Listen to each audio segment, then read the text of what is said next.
What's going on? It's your boy Lionel Classic 2009, back with another episode of TV versus everybody. And when I say everybody, I mean everybody, okay?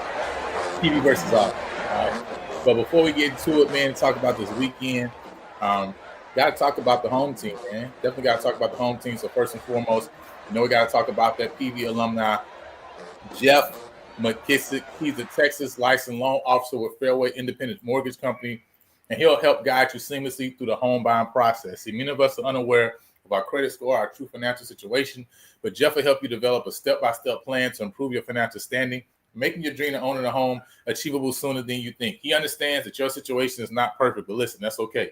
The sooner you two start the conversation, the sooner you can solve those problems. So don't let the fear of achieving new heights hold you back from getting the home of your dreams. Perfect for your growing family and for hosting those PV watch parties, like if you can't make it to Atlanta, you know what I'm saying, PV watch parties. Get started now on taking the first steps towards your new home and the next big step in your life.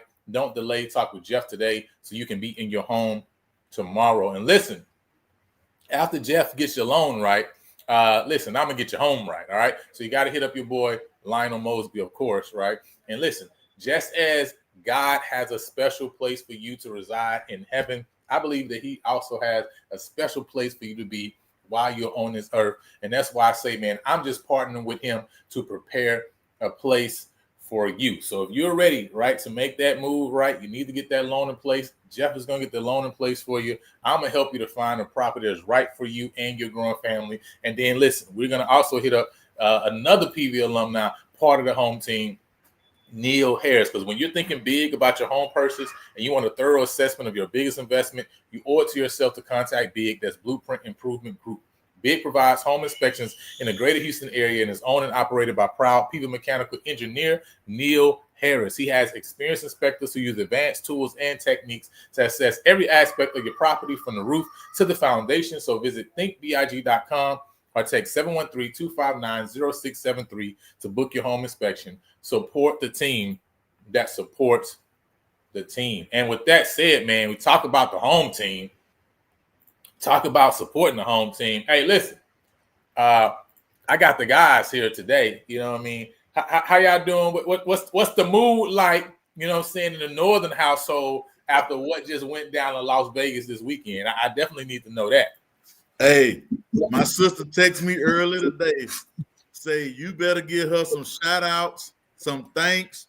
She might have a Grambling hat. Nah, she didn't say that, but look, you know it's some thank yous coming from the Prairie View Nation from the Grambling family. Look, I was driving home, and lo and behold, my phone worked, so I had the Amazon Prime app or whatever it's called, and man, I almost ran off the road trying to get to the game and just listen and watch the last. Actually, as I tuned in, they were driving the young man T-Set off the field. So let's, definitely pray for him. And crazy thing, his mom and my sister went to high school together. She was at Glen Oaks, but all that long story short, but Prairie View, I'm sure they said thank you to Grambling right now. So hopefully Prairie View can keep their part up moving down the line. Hey, listen, we appreciate it. We're going to donate $18.76 to the Grambling Foundation, all right, for taking care. Because listen, this is the thing, Coach Northern. The thing that I hated with everything and how everything's set up was we didn't get a chance we didn't have a chance to have a chance, right? Yeah. Because we wouldn't be able to play it on the field. If things would have played out and say Prairie View went undefeated and Jackson went undefeated, Jackson gets to play the game at home simply because of something that really we ain't got no control over, right? And so I'm just happy now that at least we have a chance to do something on the field to make it where we get to host or not host or play here or play. Now it's like something on the field decides that versus, people like us behind a computer screen or something, right? You know what I'm saying? Like, that's the thing that I like about it overall, you know what I mean, is now this comes into play, right? And so it is what it is. Man, Mr. Mickens, how are you? You know what I mean? How are you this weekend? And if I could just stop laughing, but I'm just saying, hold your horses, because certain people that won't even rank us in the top 5 of the HBCUs said we're going to get blown out by 50, so it ain't even going to matter. Same people that said we're going to lose every week. So I even started putting a capital G on the words I use the G on in my sentences now. I might even put a capital G on G's name from Alcorn. How do I blow this comment up? I need to remove all of us off the screen so I can make this comment big right here. I don't know. I need to be big. I don't know if StreamYard has the ability to do this right here, but if there's some way where I can I want you to focus on the comment, okay? I don't want you to look at me. I don't want you to look at Coach Northern. I don't want Mr. Mickens to take away your attention from what Mr. Grayscar 05 is saying right here, right now. Now, I normally don't like Coach Northern be involved in my nonsense, but his son go to Prairie View now, so he here. He here now, okay? He here now. Listen, I told y'all what's about to. Coach Jackson told y'all. He told y'all. We're going to win the West. We're going to host the SWAC championship. We're going to win the SWAC championship. Then we're going to load in buses, planes, and trains, and we're going to head up I-20 because that's the quickest way to Atlanta, and we're going to win the Celebration Bowl. Now, I just want to say, I just want to look at the comment right there. They call me crazy. They call me crazy. But because of that good old GS. See, now, Coach, I grew up in Monroe, Louisiana. So I know when that chant gets to going, All right, it's kind Oh, of it's a problem. Hey, it's one of the ones you can't beat at the end of the day. Hey, man. can I go? Yeah. Can I go back a little bit? So I got a couple things to talk about, some pregame stuff and some homecoming stuff. Okay, go ahead.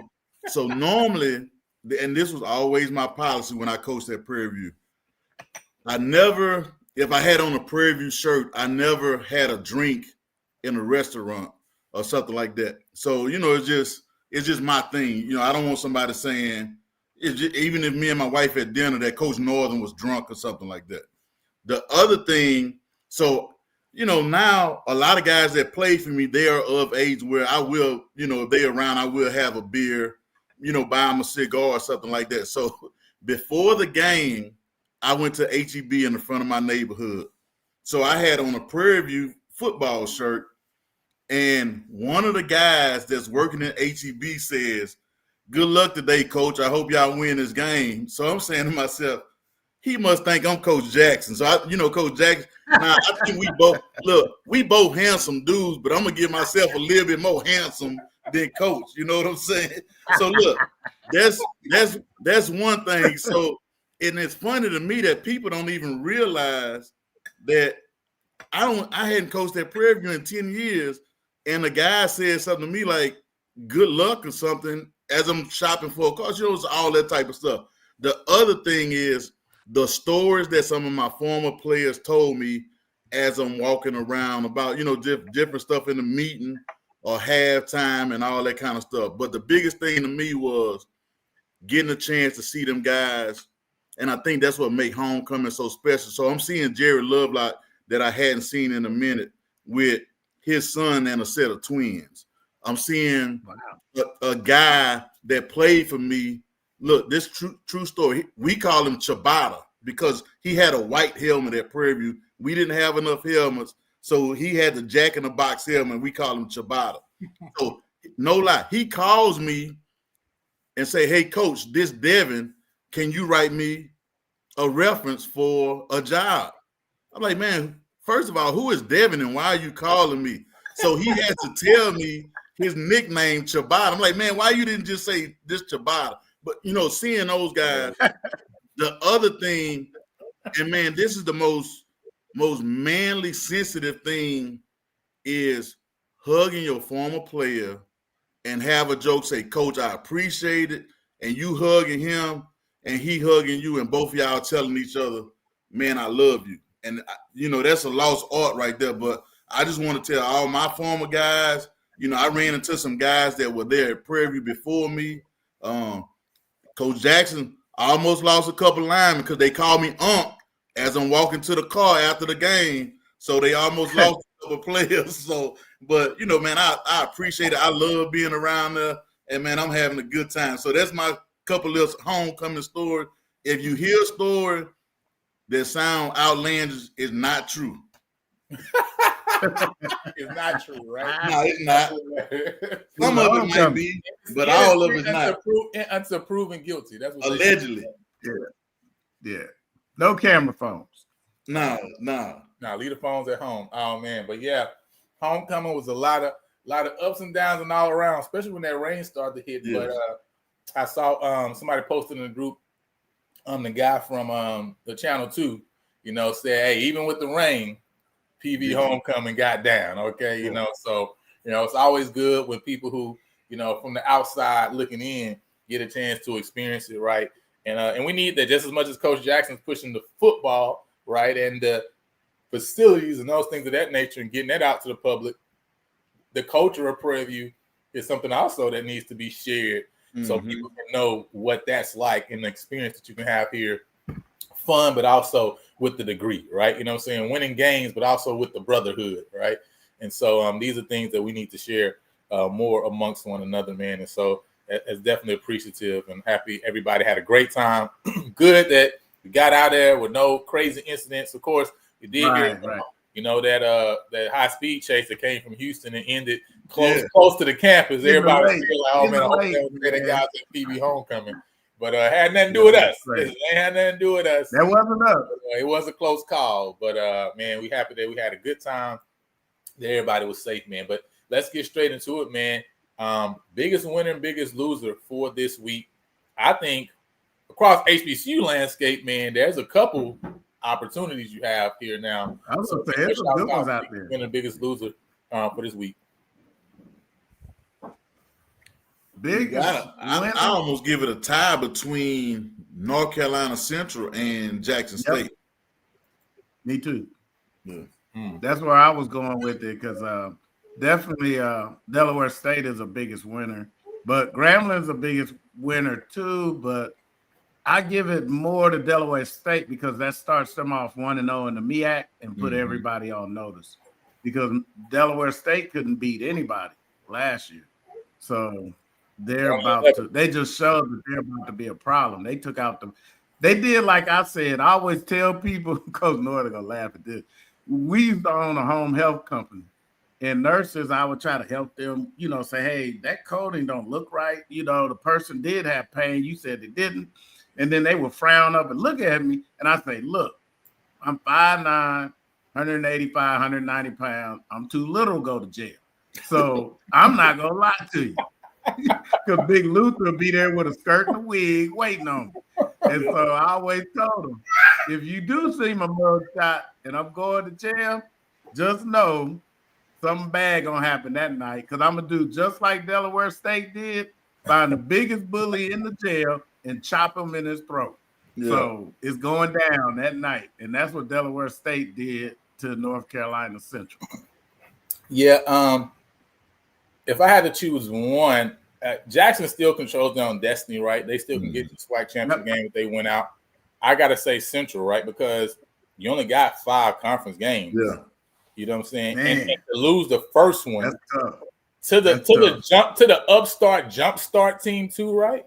And in the fashion they lost it, I just think it's bad all around. And especially when you see what happened the last few years with Central and how they've lost one that people thought like, man, that shouldn't have happened, right?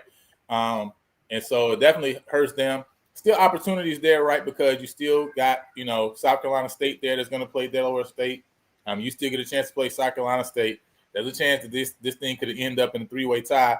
And then you have a chance still to get into the Celebration Bowl because of kind of how that tiebreaker system works. So it's not the end of the world, but it makes it hard, man, because now, again, things aren't in your control. They're not in your hand anymore, right? And so Mr. Bauer says, why does JSU have one conference loss? Graham was a non-conference game. Last year was a non-conference game. This year has actually come back on the schedule as a conference game, right? So this game counts this year. Last year didn't count, but this year, next year is going to count as a conference game. And then Gray Scar said he agreed Central's the biggest loser, and they lost homecoming too, right? You know what I mean? That is definitely huge, man. Biggest winners. Delaware State for me because nobody believed they could do it. They said, they had some good games preseason, but when they start MEAC play, they're not going to be able to do it. I go with them. Oh, my second biggest winner is the Bumblebee from Alabama State because he smoked the Bulldog. Then the Bulldog got beat up by Cam Newton. So the Bumblebee. Another way around, but we get you. The B won, right? The B won the race. Then Cam Newton beat up the Bulldog. Then the B beat up the Bulldog. That was the process. Okay. The B beat up the Bulldog too. I forgot. I didn't see the end of the video. Yeah, and the B was Andrew Body, by the way. That's the B I'm talking about. That beat up the Bulldog. That B put it to him. Yeah. Coach, who you got? I'm gonna get the biggest winner to Grambling because nobody thought they would win. Like I say, Delaware State, you might have thought they had a chance, but I'm pretty sure if they look back at it, was some plays that Jackson left on the field a couple times with some deep throws or drop here or there or turnover. But you got to give it to Grambling because probably the only people that thought they were gonna win are people that went to school at Grambling. And then the people at Prairie View were praying that they won. So, like I say, that conference race makes strange bedfellows of the support staff and stuff, or the fans. Now, let's make it clear. When Coach Northern is saying people from Prairie View is praying that they win, That was not one of my prayer requests. Okay, you know what I'm saying? Listen, after Alabama State lost, because the only thing I always wanted was I wanted opportunity for me to have a chance to make my own destiny, right? Yeah. So did I want Alabama State to win so that we could play Alabama State and that could decide everything? Yeah, for sure, definitely, right? But after they lost, I'm like, all right, well, listen, I guess we just got to go take people cookies in their backyard. That was my mindset from that point on, right? You know what I mean? So, Grambling, we appreciate you. So, my biggest winner is Coach Tremaine Jackson. That's my biggest winner this week, right? Because you have put a declaration out, sir, and literally the stars have aligned so that you literally have an opportunity to do in year one what you have said that you wanted to do, right? You know what I mean? And every game as you've gone along the way, more of PV Nation and people outside of PV Nation are starting to believe. It's just like the Delaware State, North Carolina Central game, right? It's just like the Grambling and Jackson game. Listen, they went up 10-0, but listen, Morgan got hurt. They didn't score here, had a mishap here that got them a field goal. Listen, the longer you let people stick around, is the longer they start to believe that, you know what, I can win this game. And guess what? There ain't a lot of people out there who said that we're going to do this back in January, right? So they needed to see Texas Southern. They needed to see Northwestern. They needed to see Grambling. But listen, it's a lot of people today that believe who didn't believe before, okay? And it's going to continue to go that way every step along the way. And so, listen, Prairie View is the biggest winner this weekend because they have a chance to be the first SWAC West team. Yeah, we know that West team hasn't hosted the SWAC championship game yet. Mm-hmm. You know that, right? The first opportunity laid out before them to where they can decide on their own, right? Whether the SWAC West will finally have a chance to host the SWAC championship game. And so, listen, that's big. That's huge, man. And so, I got Prairie View as the biggest winner, man. Mr. Malone asks, will Delaware State go undefeated in the MEAC? What's your guys' thoughts on this as we transition now to just trying to check out some of the scores, the games, and talk a little about that? You know, I can't speak on because I haven't seen them play. You know, I'm hearing they're getting some real good quarterback play, defense up and down. I'd like to see them maybe play against a South Carolina State or you never know what you're going to get out of Howard and Morgan. But, they got the lead right now, so you never know. Yeah. And they only have 6 teams, so they're way ahead with just that one win. Yes. I mean, you really only need, 4 more wins now at this point, right? So you got a Norfolk team that's been playing horrible this year. You got a Morgan who hasn't won a D1 game. You got a Howard, right, who, had some bad losses on their schedule, the Sacred Heart and Tennessee State, right? You kind of think like, hey, man, again, if you can get over a South Carolina State, you got a shot, right? You got an opportunity. But, they have a couple weeks to prepare for that, to get ready to see if that's going to be so. But I want to look at the games from this past weekend. Also, shouts out to North Carolina A&T as well. They got their second win this weekend, 28-24. Coming into the season, I think everybody would probably have them as an underdog all season long. And they've been very competitive in multiple games. And so you got to shout out to what, Coach Gibbs is doing over there in North Carolina. Got them fighting, man, and got a 28-24 victory over Campbell. They're 2-6 right now, 2-2 in the CAA. And so, again, they're looking to just build on that momentum now, right, and especially toward the end of the year going into next year, see how things go. But first and foremost, our first game we got up is Alcorn versus Mississippi Valley. Let me share the screen so you guys can see this. Alcorn versus Mississippi Valley State. Boom. All right. So 32-10 victory. This is one game where a lot of people kind of felt Mississippi Valley would have a shot. And Alcorn just took control of the game and really never looked back, right? And so, they basically controlled the game from jump. When you look at the total yardage, Jalen Tolbert, 23 of 32 for 227 yards and 3 touchdowns. You had Josh Brown, 17 of 33 for 151 and a touchdown, but did have Brandon Nunez threw 4 for 7 for 32 yards, but had two interceptions in 7 passes, right? Great. Then also rushing, 150 total yards rushing for Alcorn, 53 for Sewell, 51 for Reggie Davis, 37 for Carl McDonald. He had a long of 19. And then for Mississippi Valley, they only had 94 total rushing yards, and so only managed to have 237 yards total, right? 277 yards total this game, so less than 300 yards. And then also looks like there was one fumble by Alcorn that was recovered by Mississippi Valley, but they won the turnover battle 2-1 in this game. So any thoughts on this game between Alcorn and Mississippi Valley? Does this kind of help Alcorn maybe get some momentum going into a game against Texas Southern next weekend? Hey, the only thing I was thinking was, did G use the Lincoln game for his shower, or did he make this game his first shower in a while? So hopefully my homeboy got it done after that Alcorn win. But that's all I could think about was that was G being able to take a shower for that first win, conference win. Yeah, and it's weird because I had this game as a toss-up, to be honest, because of Mississippi Valley's defense. Oh, but they did play at Alcorn, so that's a difference right there. So, yeah, it looks like Valley controlled the clock 32-27. Had 30 less penalty yards than Alcorn, but again, those two turnovers were really probably huge. 2 turnovers, 2 interceptions. And I think they got down this game really early. Alcorn kind of took the lead and got up, I believe, like 16-0, in this game. And so really, Mississippi Valley was trying to fight back, right? So, yeah, I think 22-0 at halftime, right? 32-7 at the end of the third. So, really was put away really early. Now, Bethune-Cookman, Arkansas Pine Bluff, it was 14-7 at halftime, 28-14 at the end of the third, and then 31-14 in score. And so Bethune-Cookman, again, getting out of there with another victory. Listen, this is 3 wins, right, for Coach Raymond Woody.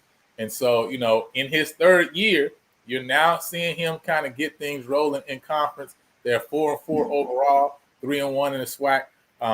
Arkansas Pine Bluff falls to 1-3. They put themselves in really, really, really bad shape. They're really one game now from being eliminated, from having a shot at the SWAC championship game. Cam Ramson, 13-20, 170 yards, right? You had Christian Peters threw 41 times this game, only 185 yards total, 1 touchdown. And then it looks like Bethune-Cookman, man, really did a lot of damage on the ground, 53 rushes for 247 yards and 4 touchdowns. It looks like they did it by committee, right? Robinson, 62 in the touchdown. Rashawn Brown, 50, 42 for Ali Scott in the touchdown, 30 for Marquise Johnson, etc.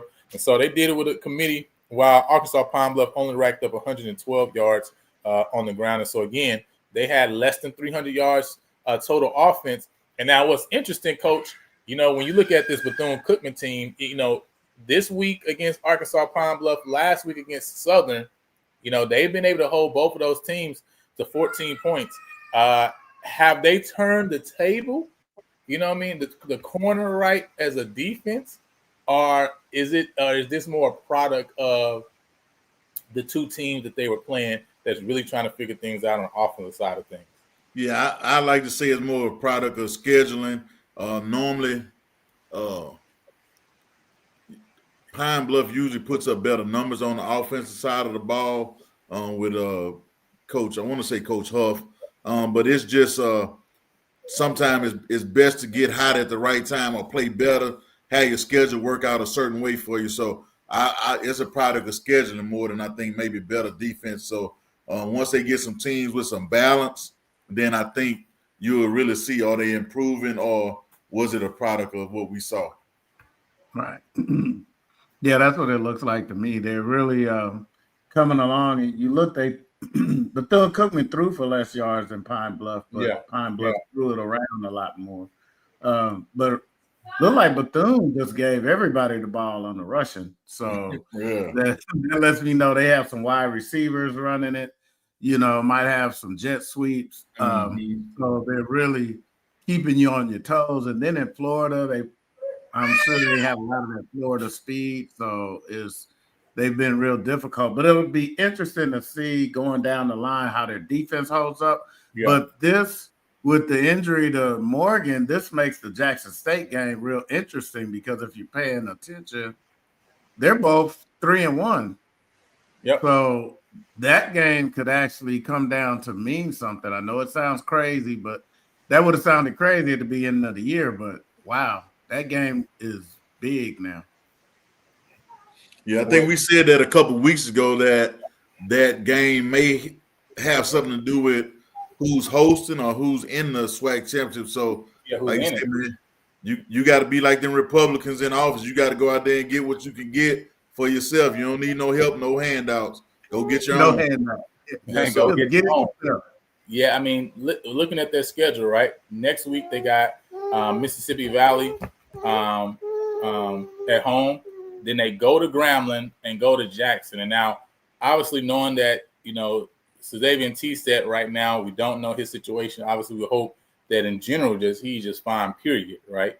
Yeah. Regardless of football, that he's just going to be better because that injury looked really, really bad. But when you talk about, Grambling not having him there to be able to make those dynamic plays, you talk about also that game now being one where you got to say Bethune is coming into the Valley game favorite and the Grambling game favorite.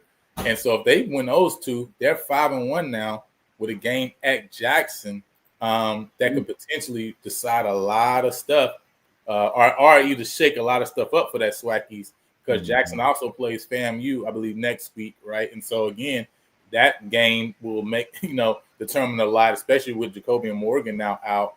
How is that game going to play out? If FAMU coming in and winning 2 games, now they're 2-1 in the SWAC, and also they put up some points the last few games, right? And we'll look at that game here too.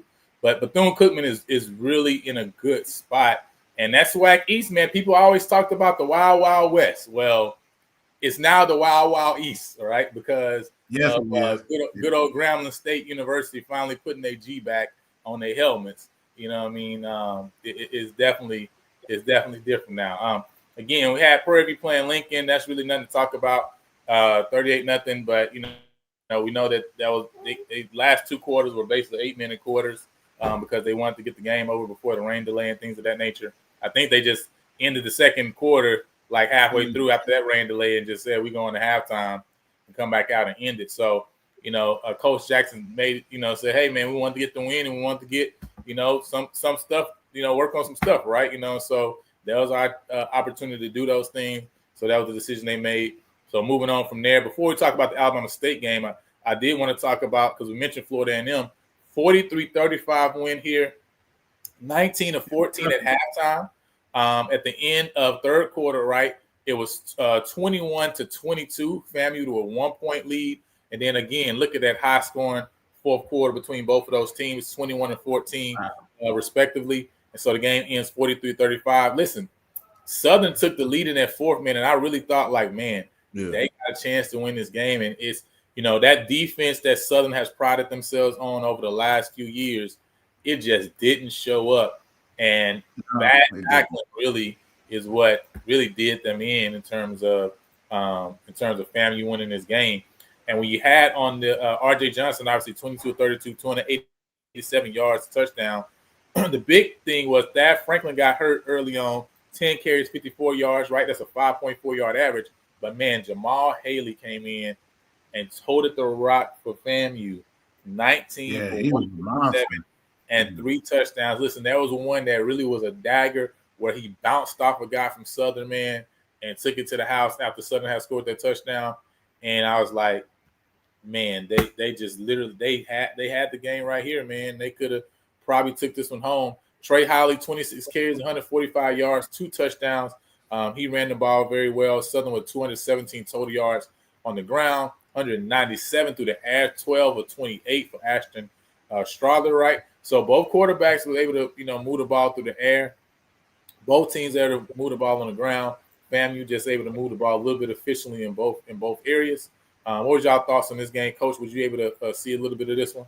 No, I didn't actually see any of that game. I was sort of keeping up with it or get a text message here or there about what was going on, but I did not see it. But from what I understand, it was some great back and forth. Guys were making, like you said, some plays. It wasn't just some runs. It was some big plays, second effort plays. I think if Southern had to go back, once again, third down, they look good, but 10 penalties, if you cut half of that, that's 50-something yards because they were close to 100 yards in penalties. So if they clean that up, they may get back in the win column soon. But, they did a good job of running the ball because they had 5 rushing TDs from what I understand. Yeah, it was definitely interesting. And Mr. Campbell here says, man, Southern never beats FAMU. And unfortunately right now, that's what it's showing. Definitely this one was a really good game. If you watch this game was actually a really good game.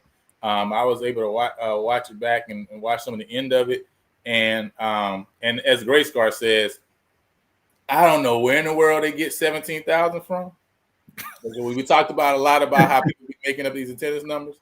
But listen, it was multiple shots from guys who was there really showing because they were showing how, hey, man, Southern fans are not liking what they see because this is the start of the game and ain't nobody here, right?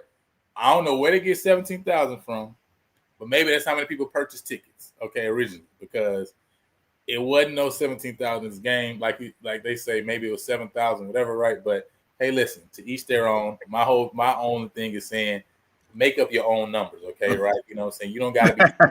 We put 17,853 or something. Make it more believable. Yeah, not an even number. Exactly, right? Yeah, like make it end in an odd number, first of all. 17,001 would have been better, okay? You know what I mean? It said it was more people in the band there than spectators. Listen, I'm just saying we already know what it was. But anyway, it said worst start in the history of Southern football. That is true. That is true. And, I think this team played hard, right? Yeah.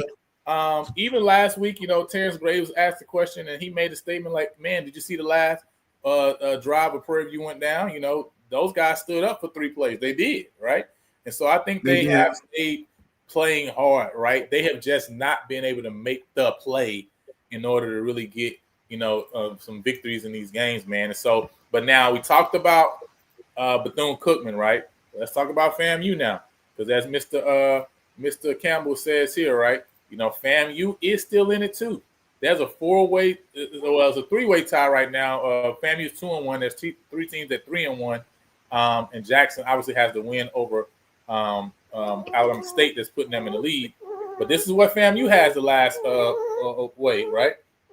Jackson State, Arkansas Pine Bluff, Alabama A&M, Bethune, and Mississippi Valley. I think if you would look at all 4 of the teams that's involved, I think FAMU has maybe one of the most interesting schedules, right? Because they still have to play, even though Alabama A&M team has not shown that they can play good defense. Up until this past game with Alabama State, they have been able to put points on the board, even with their backup QB, right? And so I think that game is still an interesting one. But, man, the Jackson State game next week at night is going to be huge. If FAMU can get past Jackson, do you realize 3-way tie, Jackson, Alabama State, and FAMU, right, with a victory there. Well, it won't be a 3-way tie, right? It really be FAMU will be in the lead because we know it's going to happen next week at Panther Stadium. So FAMU could win that game and literally had a tiebreaker, right, over Jackson if Prairie View handles business. So, and what's y'all thoughts about FAMU and where they are right now? Because a few weeks ago, Cozy was out of there, right? Yeah. They got an offense that's putting up over 500 yards, you know what I'm saying, on the ground and in the air. They're putting up 500 total yards, right? What do you feel about this team? Now the defense has to figure some things out, right? It's like things have flipped. The defense was playing a lot better in the beginning of the season, and it seems like they're getting progressively worse, and the offense was struggling, and now they've got progressively better. And so, but what do you feel about kind of where FAMU is right now? And with Jackson coming in with probably a true freshman quarterback because Jacoby Morgan is out. Yeah, I think the thing of it is going to be who can get off to a good start in that game and sort of impose their will, because both of them probably going to try to run the ball a lot more than they want to. But, everybody knows Jackson got a big old offensive line, and they got some big receivers. So it might give them some one-on-one matchups, but at the end of the day, it's going good start, low turnovers, low penalties is going to win that game. I think it's going to be a great environment, though. I guarantee you that much. No, it's definitely going to be that. Yeah. Yes. And I'm curious to see if they're going to use the freshman quarterback that's very skilled or the experienced quarterback who actually, has been playing. And that's going to be an interesting one. And really, before you even leave that game, everybody jokes us about Prairie View played nobody. You guys aren't doing anything with the number one defense. But if you look at this game, Trey Holly ran for 145 yards, back to his normal self. Mm-hmm. But when they played Prairie View, Trey Holly didn't have 100 yards. So, while we've held, and Lionel can correct me, he's better at numbers than me, but we've held 4 of the top 10 running backs in the SWAC for 100 yards. Yeah. So they can say what they want, that we don't do anything, don't play anybody, but the numbers are there. And that's why I feel like the game this weekend is going to be big because, people can say, Prairie View, sorry, you haven't played them, but I still don't believe that win or lose, I don't think Andrew Body's seen the defense like this one. So it's going to be an interesting game. And we haven't seen an offense like the one he runs. So we'll definitely get a chance to see which strength on strength is going to play out. But I just wanted to point out the running back. But FAMU, that's going to be an interesting game against Jackson State this weekend because without Morgan and FAMU improving, that makes this game pretty interesting. Yeah, it's gonna be real interesting, man. And looking at real quick, Alabama State, Alabama A&M. I don't think there's any point looking at this, man. 49-6 at halftime. I mean, that's just a straight. Demolish. This is like you see two people fight and you feel bad for the person on the ground. Yeah.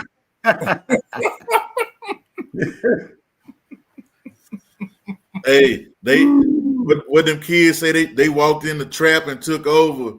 Them boys back in the day. You say, Coach, they came in, they got the money and the dope. Ain't no losing for them. Yeah, they took over. Man, this is like, man, you just got to come on and say, hey, man, listen, he good. He good.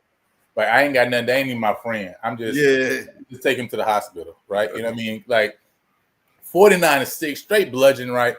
And like I heard Herb say, we took everything out on Alabama A&M of what Jackson made us feel the week before, right? So Andrew Body, man, 4 touchdowns through the air, 1 on the ground. I think 2 on the ground, 6 total, man. I think right now he has over 2,000 passing yards, 24 passing touchdowns, man.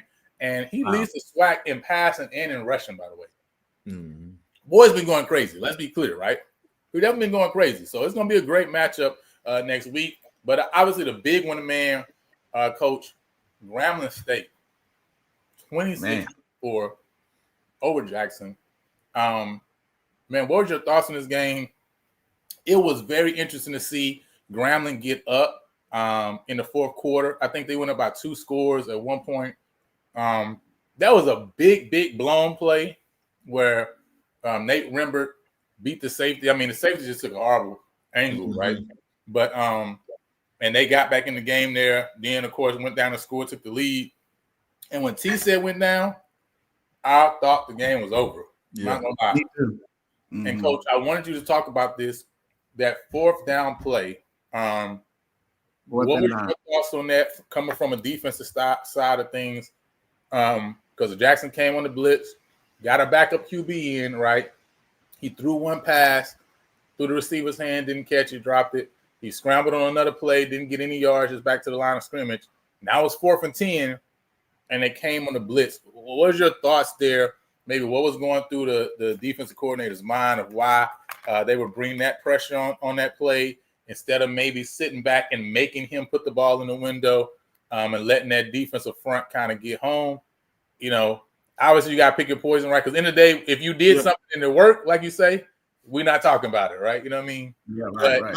I think the biggest thing is sometimes as a defensive coach, you put in your mind, I'm not gonna let that joker sit back there and pat that ball and find somebody open or scramble, which he still end up scrambling. You know, they had some guys back there, but they just didn't make the play. So I think that's the pick your poison thing. Can he run and get the first down, or does he have to throw it?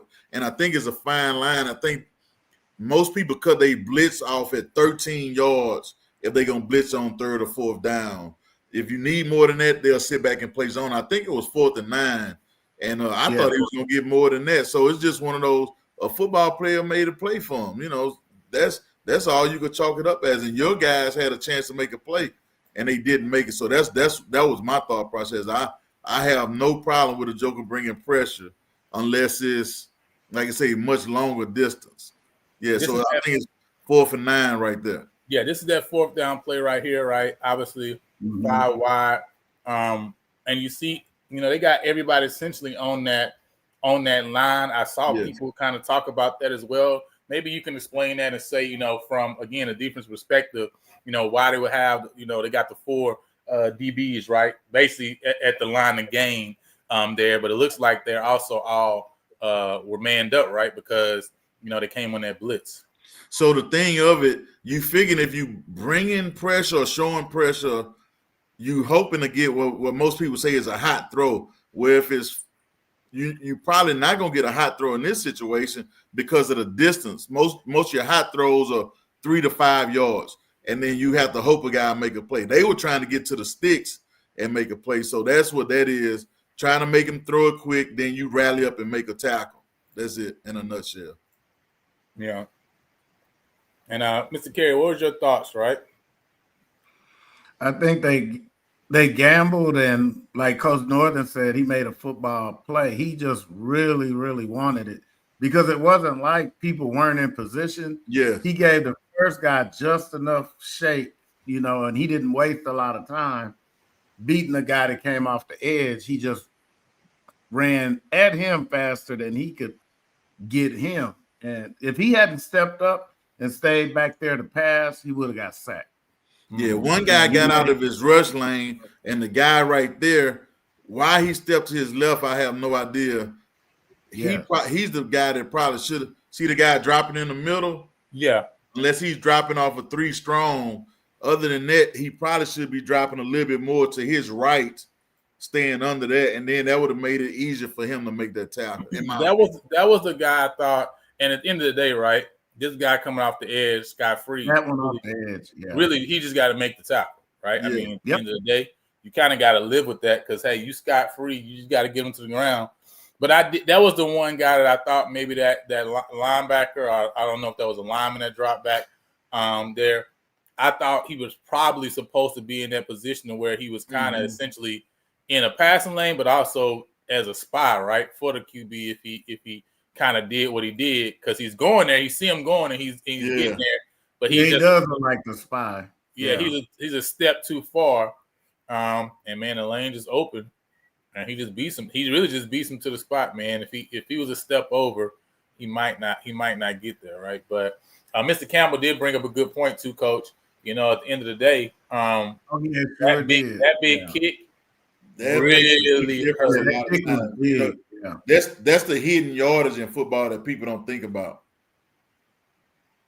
Yeah, that really hurt there because it really put them in a position to where they now on 35, right? And so you only got to go instead of having to go, you know, maybe 50 yards right now, you got to go 35, you know, to get the field goal range. And at the end of the day, man, the kicker just makes a big clutch kick too, right? You know what I mean? And you know what's crazy about it? So, you know, I did the game when Prairie and Grambling played in the Cotton Bowl, and I remember watching that kid warm up. Now, he made a lot of long kicks, but he was spraying some. He almost hit a band that was warming up. You know, just it was some bad hooks. But I remember saying to myself, man, that kid I listen to the sound of the ball when kickers hit it. It sounds more like a bass than a slap when a guy has a good leg. And when he lined up for him, like, I know he got the leg for it. It's just a matter, are they going to protect and is he going to get it up? But there was no doubt in my mind he had a good chance to make it. Now, are you shocked a little bit that that, I mean, well, I guess at the end of the day, right? To me, this game, I think when you have a defense that you believe is is a defense like that, they have to help you to get out of this game right here, right? And I think Yes. Jackson defense allowed Grambling and T-Set to make one too many plays that kind of put the game out of reach for them to kind of get back on top and kind of keep it there. Because again, when you got a guy like Morgan that goes down, you kind of rattle for a second, right? And so it takes you a second to get back and kind of get your bearings. And that's kind of when you need that defense to really step up and to keep things in order. But Coach, how do you feel about Lockhart going forward? He made a couple big plays in the running game, right? 7 of 44, a touchdown there. Had a couple big scrambles, again, a couple big passing plays downfield. He's a guy who probably would have redshirted if Morgan was still here, right? So he played a couple games, but he wouldn't have played more than 4. Now you're in a position where you still got a team that you believe can win the championship. How do you go forward, right? Do you kind of just, rip the Band-Aid off and say, hey, we're going to go with Lockhart? Or do you feel, Parker Stouffer is feasible? Because, again, he didn't have a bad – he was bad, right? 7 to 12 and 91 yards, right? They just needed another little extra spark, right? And I think that's what Lockhart brought him in the second half. But it's not that Stouffer played bad, in my opinion, right? Mm-hmm. You know what I mean? So what's your thought process there? If you were kind of in TC shoes, how would you move forward? I'm going to probably have to go with a sort of 2 quarterback system. Maybe one is going to give me some power read, some quarterback draw game, some sprint out passes, and Parker may be more of my drop back guy. Or we gonna turn around and hand it to those running backs and get some play action, maybe get some established in the running game will help either quarterback, because now, like I say, you'll get some one-on-one matchups outside, and Jackson got a trio of kids, in my opinion, that are pretty doggone good at the receiver spot. So you get some one-on-one matchups, and this is what you tell your quarterback. I don't care what you do not overthrow the guy. Give him a chance to, especially Savage. Give that kid a chance to make a back shoulder throw, what the kids say, mouse somebody. So, give them a chance. That's all I'm going to say. Do not overthrow them guys. Other than that, don't throw in the double coverage. Work from the hash to the numbers. Do not throw the ball over the middle of the field unless it's absolutely nobody back there or is one-on-one with a slot receiver. Right.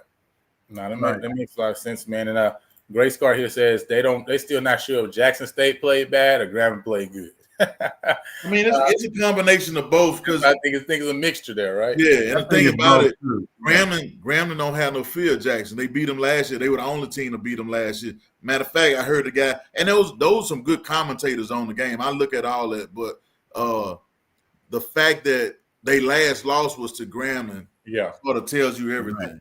Yeah. And that's what's up, man. And I see HBCU coach here said them cats wouldn't let you talk in the pack. You know what I mean? Like, I'm just asking questions.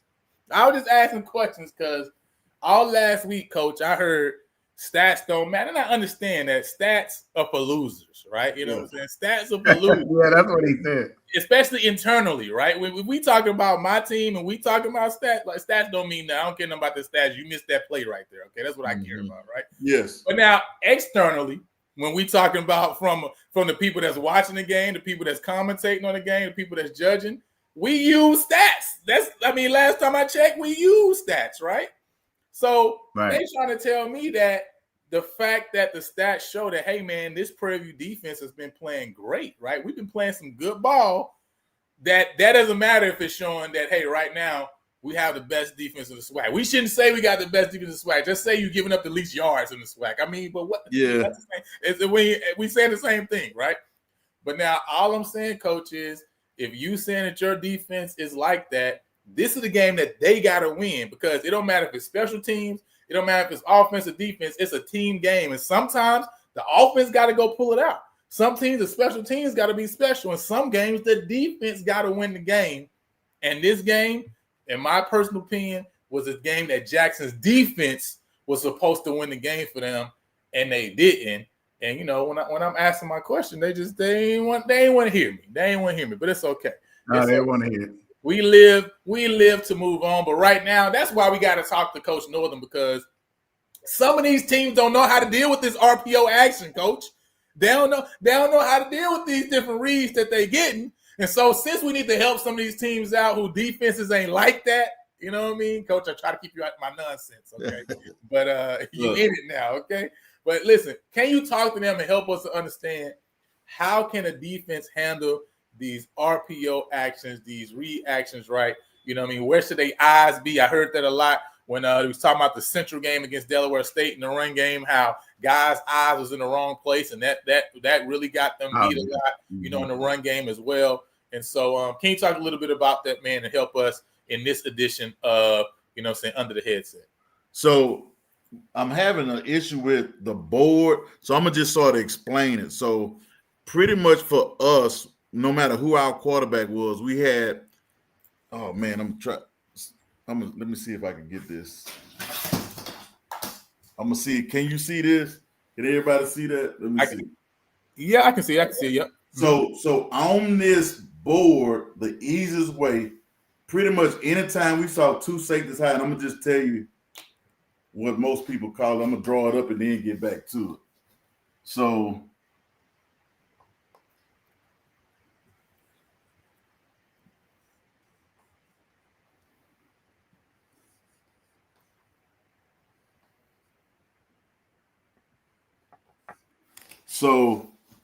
we call it, a lot of people call it, I'm going to just tell you what we called it at Grambling.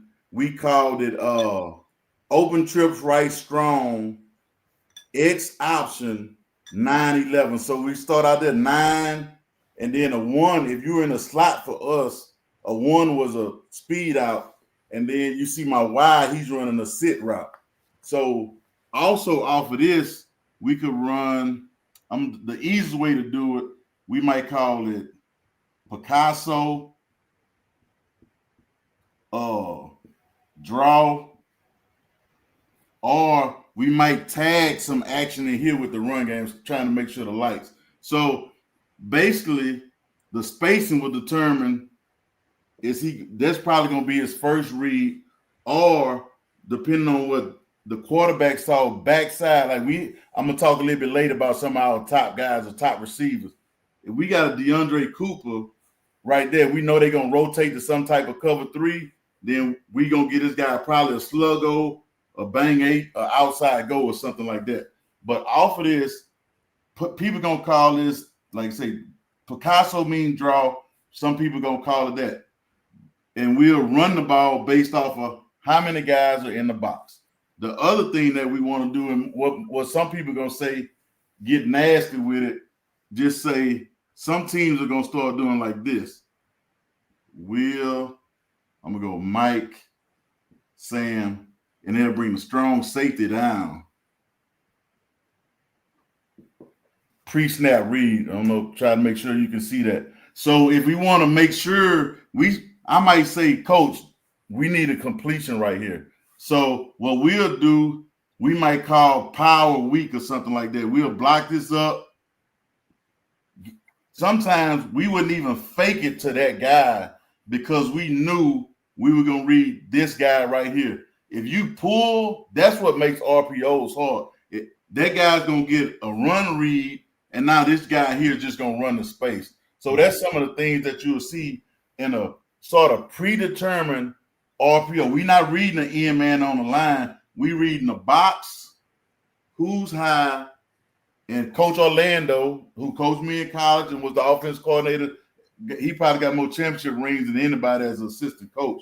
If we got one-on-one back here, he'll say, we're going to let the quarterback determine what we're going to call. But that was just, like say, Picasso, draw, power. We could give him sweep action. We'll get both of these linebackers out there, and all he got to do is walk off the ball. So that's just a simple RPO for the quarterback. And most of the time, we're going to predetermine what we're going to call in here, especially and that would be our 2-point play.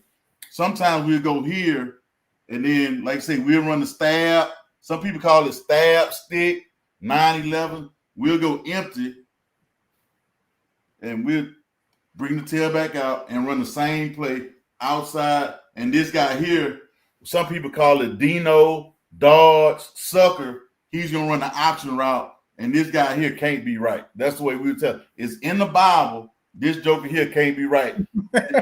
And look, the other thing we could do is, and I was know a lot of lines, but we could block trap and run quarterback draw for our 2-point play. So it would be empty, stick or stab, T option, and he'll call trap or whatever he want to block. He might just say zone it, but if you, like I said, you want to get nasty, you block it as a trap and then 2-point play. And that's actually when we played Stephen F. Austin and beat them.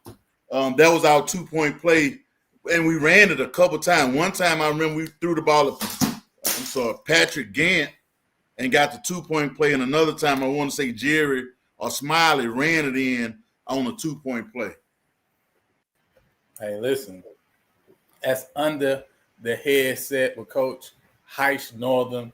Hey, listen, so I think that's interesting, right? Because, I mean, as a defense, that makes it real difficult because essentially, you know, you giving, like you say, you giving the linebackers that run read, right? You kind of just running that receiver basically right to that space that emptied out.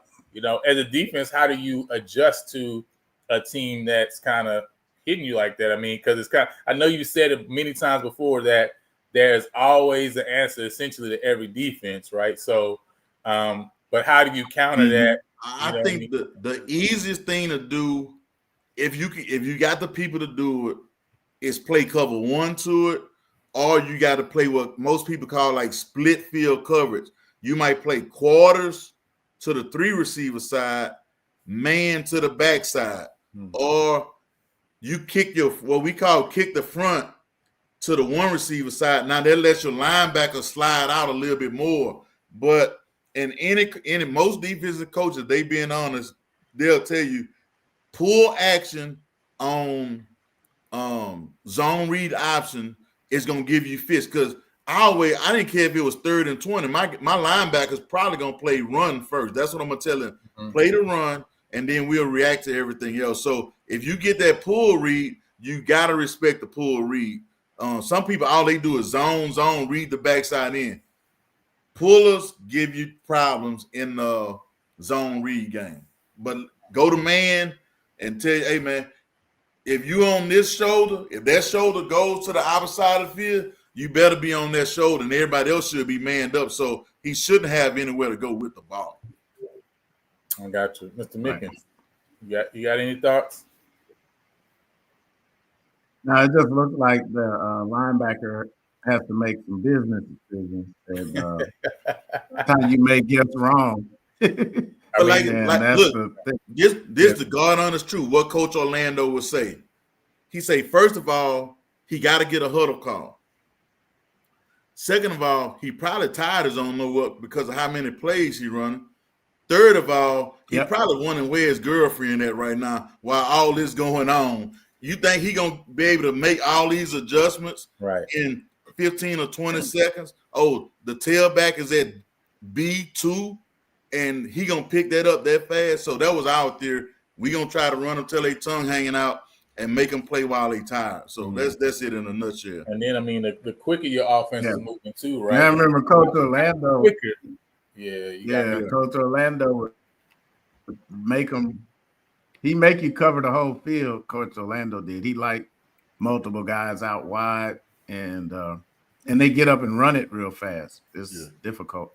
He'll tell you, give him an X, give him a quarterback that can count to 6 or 7, and give him a running back, and he'll put some points on the board for you. Yeah. Hey, listen. I mean, that's the benefit, right, of having the different options, right? Yes. You know what I mean? And so at the end of the day, man, you got to make a decision, right? And hopefully you guess right more than often. And that's also why you need athletes, right, on the defensive side of the ball, because, you know, regardless of if you're guessing right or wrong, you got to be able to adjust mid-play, like as the play is going on. You sometimes make plays that you may even be in position to make, right? You know, so that's just you got to win. Yeah. And I think another thing too is just getting penetration is a big key to it, especially if all people doing is zoning. But if you got people pulling, now you got a spill, box, wrong shoulder, whatever you call it. That's a whole nother dynamic right there. Right. Gotcha. But man, hey, if y'all got any more questions regarding the game, what you guys would like to see or hear about it, again, let us know. You can put it in the comment section. Coach Northern is gonna come and he's gonna break it down, man. We talked a lot about a lot of things so far. Listen, from the jump when he started talking about the position of the running backs.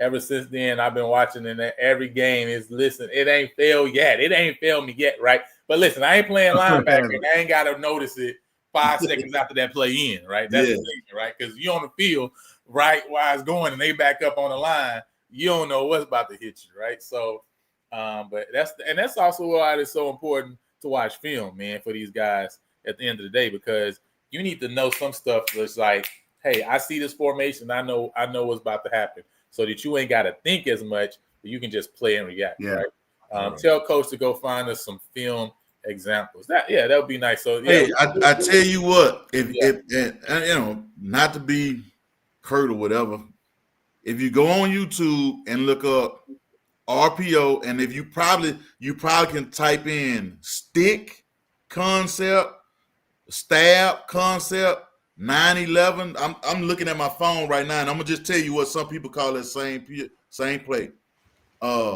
Trips right, Dallas. Dallas means draw, stick. Rip, tiger, stick, X dodge. So the X dodge mean the one receiver he can run any route he wants to, or the quarterback will tell him what to run. Trips right, blue, paint. So paint goes back to, it's going to be a draw, stab. And then open right trips, we X call it, 9-11, and then we'll give it a run tag so we could call who we want to pull. Do we want to run zone? Do we want to show quick pass set? So that's the same play in a nutshell. But if you look up stab or stick route, it'll probably come up, and you'll be able to see a whole lot of variations of that same concept. And some people go into the reads, but I always say, man, I'll tell you what we're gonna call it, and depending on how you line up to it, you're still not gonna be able to stop it.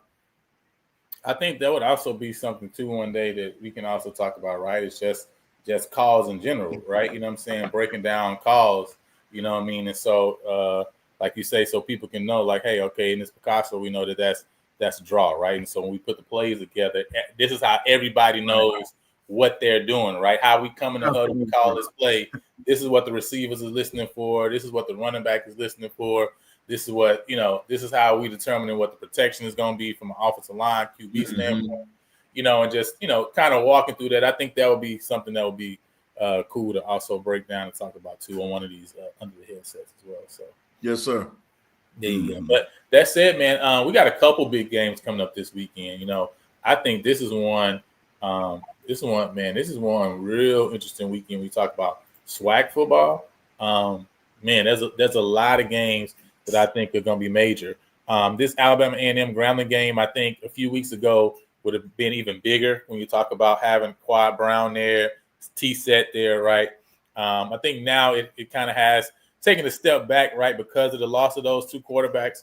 But I think this is also still going to be a great game between two teams who trying to figure some things out, right, and continue to try to build what Sam Shade is trying to build over there in Huntsville, and also Grambling and what Mickey Joes are doing. Right now they're 5-3 on the year with 4 games left. I know they would love to end the year on a strong note. And so, of course, we got the Alabama A&M Graham game. I also think, you got Southern that's still trying to get a win going to Arkansas Pine Bluff. And so I think that's going to be a big game. Arkansas Pine Bluff has really been struggling on the offensive side of things. Southern is now looking as if they kind of understand that, hey, we're going to run the ball and we're going to lean on Trey Holly a lot more than we have in the past. Yeah. So that's going to be a nice game. You also got Mississippi Valley playing against Bethune-Cookman this upcoming week, right? And Bethune is just trying to keep it going, man, and see, hey, can we get to 4 wins in the SWAC and keep our chance, right, of getting to the SWAC championship game alive. And then, listen, Alcorn State and Texas Southern, I think this is actually a really, really big game for Texas Southern this week. A home game for them, which really hasn't meant a lot because they have had literally nobody showing. We get a lot of flack for fans, but I mean, oh man, but Texas their Southern, game. it's like, is it just because people just know they ain't gonna have no people show up? So it's like we ain't even gonna talk about Texas Southern. They have nobody there. But listen, nobody be at Shell Energy Stadium, but they got Alcorn coming in, and we know what happened last time when Alcorn had a chance and had a shot. Man, Texas Southern spoiled that so big, and man, wouldn't Alcorn love to kind of reverse engineer that this weekend coming into Houston? And I think they just had a really good game with Tolbert, right? They figured out they got the 2 running backs going. Yep. Defense is playing pretty well over the last few games. Can they come in and get a win against Texas Southern, who's really squeaked by Valley, squeaked by Grambling, right? And benefited from the injury bug. That's going to be a huge game. But I think the 2 biggest ones, Coach, is one, Jackson State and FAMU. So this is the first one we wanted to touch on before getting into the preview game. But Jackson State and FAM, and we talked about it before. Jacobian Morgan is hurt. From what has been said so far, he might be gone for the season, but definitely gone for a foreseeable future, and not going to be there this game against Jackson. So you either got Stouffer, who's been there multiple years, an older guy, right, who can definitely get the ball to the receiver's hands, and you got a Lockhart, who essentially is very much in the mold of what Jacobian Morgan has been. Big kid, right, with a strong arm, who can also run and get kind of outside the pocket and do some things. Who is TC going to go with? But also Florida A&M is starting to kind of get rolling on the offensive side of things with some of that speed that they got with, handing the ball off and getting it done on the ground, but also in the air as well, even though RJ hasn't put the ball in the end zone a lot through the air. He's moved the ball a lot through the air. And so, Coach, what's your initial thoughts when you think about this Jackson State Florida A&M game that's taking place in Tallahassee? Run game and special teams. Who can get the big kickoff return? I know both of them have real good kickoff return, punt return guys as well. So that's going to be the key. Running it, third down, being able to run when the other team know you want to run, and a big kickoff or a big punt return. And I think that's going to be the key to the game right there. And obviously Jackson still has Travis Terrell there, right, who's been dynamic all last year, and that hasn't really shown that flash yet this year. But you always fear that, if you're the other team, of him being able to do something like that. Coach Mickens, man, so Jackson is really kind of trying to get their bearings under them after losing this game and losing, right, their starting quarterback. Do you see in the future FAMU being able to figure things out against now a better team, right, than they faced over the last few weeks? Even though, again, they've been able to get the win, it's definitely been against teams that are also trying to figure some things out with Alcorn, with Southern. At the end of the day, they won, and they feel a lot better now being 2-1 than obviously they were, 1-2 or 0-3. Can Florida A&M get this victory? This weekend, Mr. Mickens? It is possible because they're just like Bethune now. They can have Jackson State in their sights, and if they can beat them, they have the tiebreaker over them. Mm-hmm. So this is a game that if they haven't been hungry all year, they should be hungry for this one. The only thing, they will give up some rushing yards, FAMU. Yeah. And I'm thinking that Coach TC is going to probably lean more on his run game and safer, shorter passes and looking for a lot of yak.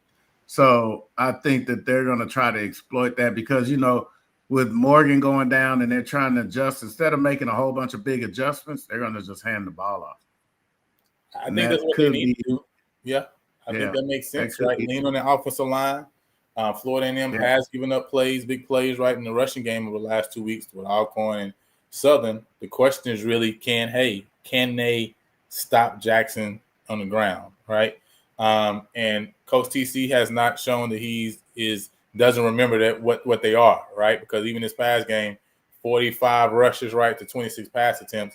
He knows he's a running team, right? And so he's going to lean on that run game, lean on those multiple running backs that they got. I think this game is going to be close, though. I really think it's going to come down to the wire. I'm leaning Jackson, though, to be able to come out with the victory. Again, they still have everything ahead of them and everything in front of them. I just don't know if FAMU right now has enough on the defensive side of things to make the stops they need to make in order to win this game. And so I got Jackson getting the victory, man. But before we get into our last game and kind of break down the Prairie View Alabama State, huge game. And, Coach, I don't think there's been a bigger game in Panther Stadium than this game here.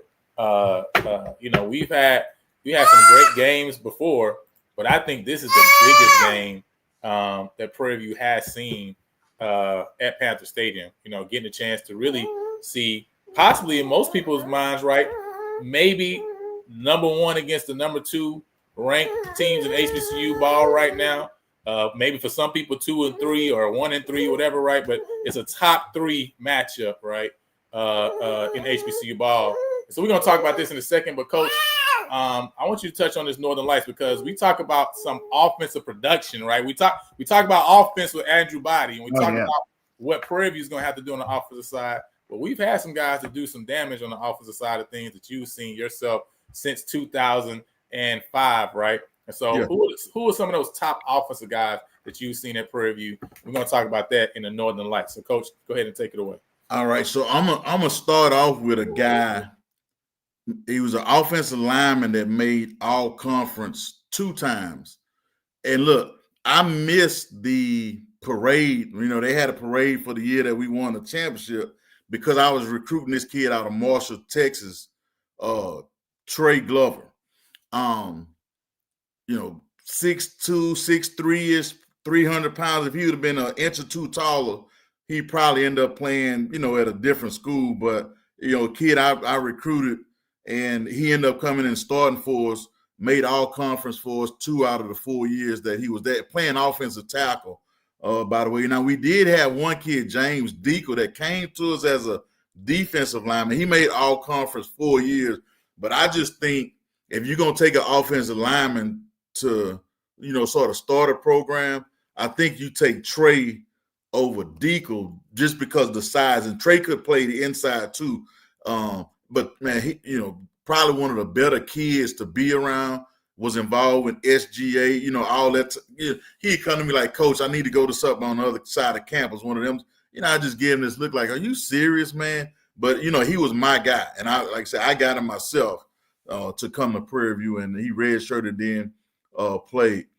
The next 2, oh man, this was tough. If I had to pick one, I'm gonna pick DeAndre Cooper, even though Hodge made it still playing in the NFL.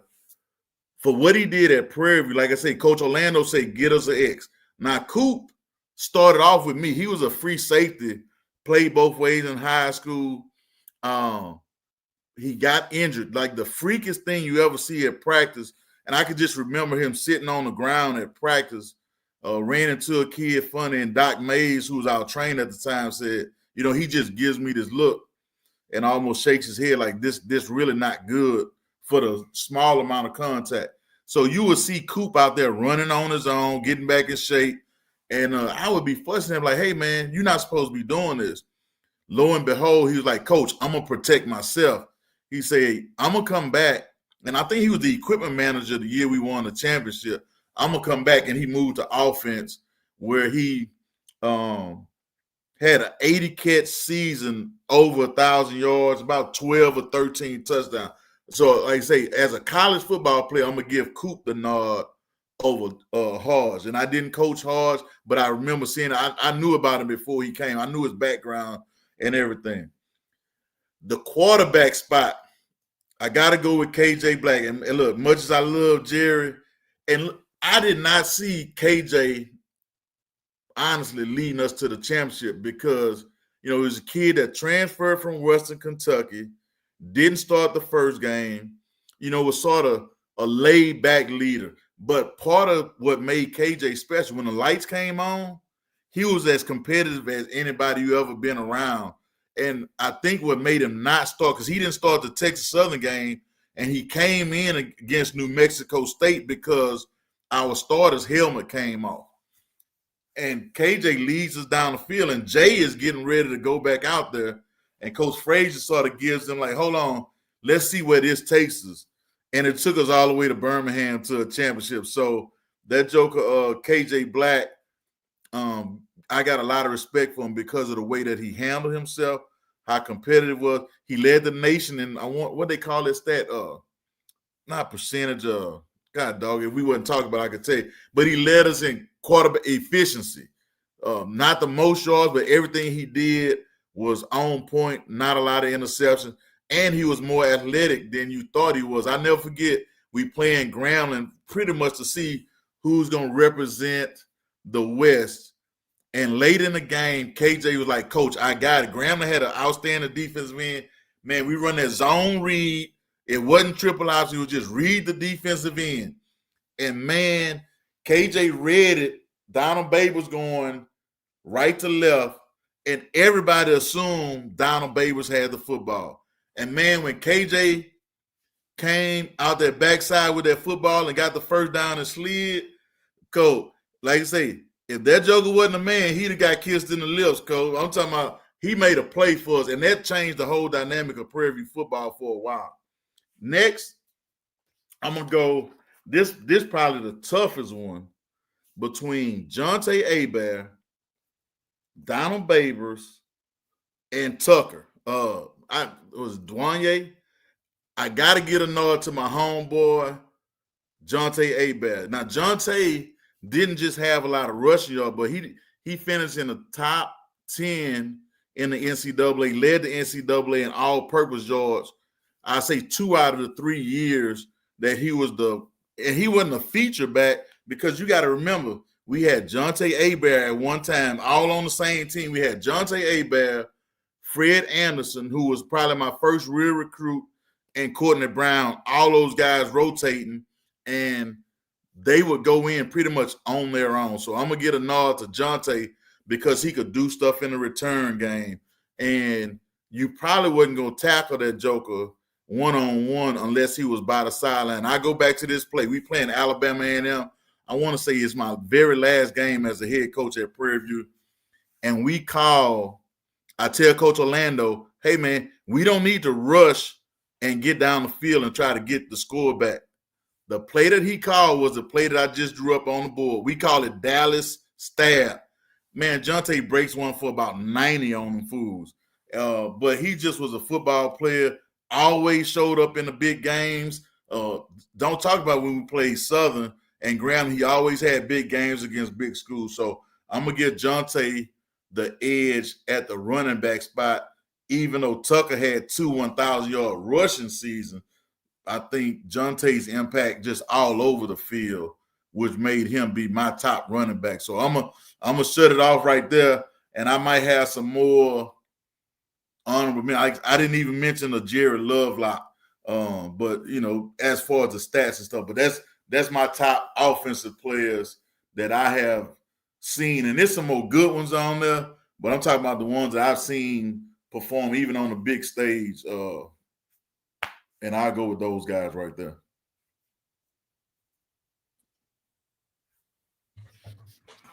So, hey, listen, I was able to see a couple of those guys in person, man, and, some great football players, man. I always say, listen, that 2009 championship, it was cold there, but yes, I loved it. Even that Grambling game, really the Grambling game. The Grambling game was cold. Yeah. Man, listen, that it was raining, but listen, when I tell you the pandemonium that hit that crowd that day when we won that championship, and it's funny looking back at some videos online, I see myself on the field, right, like running around.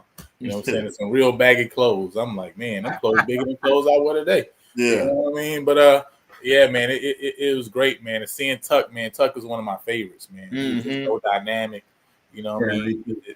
And that that 80 catches, man, I don't think Coop ever gonna get caught, man. It's just that was just some amazing numbers to be able to put up, over the course of a season. And listen, even with 12 games now, man, it's gonna be hard for guys to really catch up to that. It's gonna be hard. Yeah, a lot of great guys who have come through here, and I know we got a lot more. Man, Mr. Graves here saying he wants to know about defensive back development from high school to college. There's a few things to look at there, so that's something else we can add to the head. Start right there, looking at alignment. If you look at where Joker aligned, he gonna tell you where he going now. Now the only thing that changed is as you get older, alignment don't matter so much because the quarterbacks have such strong arms. They'll squeeze it in there. You're like, oh, he at the bottom of the numbers.